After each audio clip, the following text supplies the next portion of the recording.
Hello friend, আমি দেবমিতা চলে এসেছি বং রান্নাঘরে একটা নতুন রেসিপির ভিডিও নিয়ে।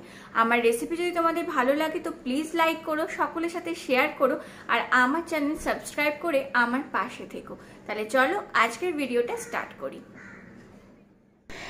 আজকে নিয়ে এসেছি নববর্ষ স্পেশাল পঞ্চম রেসিপি চিকেন বাটি পোস্ত।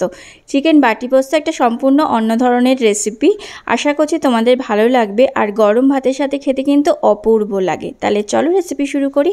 এই জন্য একটা মিক্সিং জারে 2 টেবিল চামচের মতো পোস্ত নিয়ে নিলাম প্রথমে।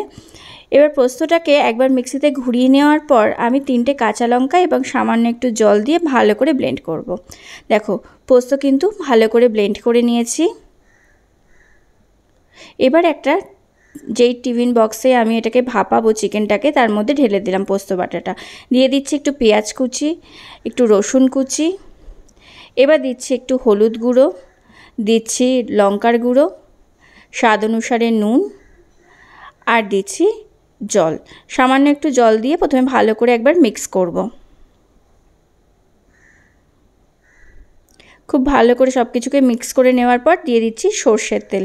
অবশ্যই কিন্তু সর্ষের তেল দিয়ে রান্নাটা করতে হবে। এবার সর্ষের তেল দেওয়ার পরও আরও কিছুটা নাড়িয়ে নিলাম। এবার ছোট করে টুকরো করে কেটে রাখা চিকেনের বোনলেস পিসগুলো দিয়ে দিচ্ছি। এবার ভালো করে সব কিছু মিক্স করব।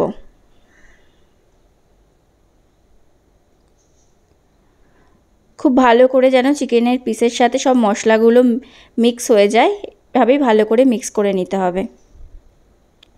সব কিছু ভালো করে মিক্স করে নেওয়ার পর আমি সামান্য একটু জল দিয়ে দিচ্ছি।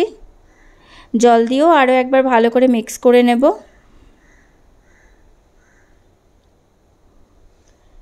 এবার উপর থেকে ছড়িয়ে দেব কিছু কাঁচা পাকা লঙ্কা কুচি। এবার উপর থেকে আরও সামান্য একটু সর্ষের তেল ছড়িয়ে দিয়ে আমি ঢাকা দিয়ে 15 মিনিটের জন্য একটু রেস্ট হতে দেব।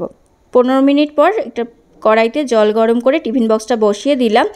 এবার 30 থেকে 35 মিনিট মিডিয়াম টু লো ফ্লেমে রান্নাটা হতে দেবো। প্রায় 35 মিনিট পর ফিরে আসলাম। এবার গ্যাসটা বন্ধ করে এই অবস্থায় 10 মিনিট রেখে দেওয়ার পর আমি নামিয়ে নিলাম আমার আজকের রেসিপি গরম গরম চিকেন বাটি পোস্ত। ভাতের সাথে খেতে কিন্তু এই রেসিপিটা অপূর্ব লাগে। দেখো চিকেনটাও কিন্তু খুব ভালোভাবে সেদ্ধও হয়ে গেছে, তোমাদের আমি দেখিয়ে দিলাম। আর আশা করছি আমার এই রেসিপিটা তোমাদের ভালো লেগেছে। যদি ভালো লেগে থাকে তো প্লিজ লাইক করো, সকলের সাথে শেয়ার করো, আর অবশ্যই সাবস্ক্রাইব করো বং রান্নাঘরকে। আজকের মতো এই পর্যন্ত, আবার হাজির হয়ে যাব নতুন একটা রেসিপি নিয়ে। টাটা।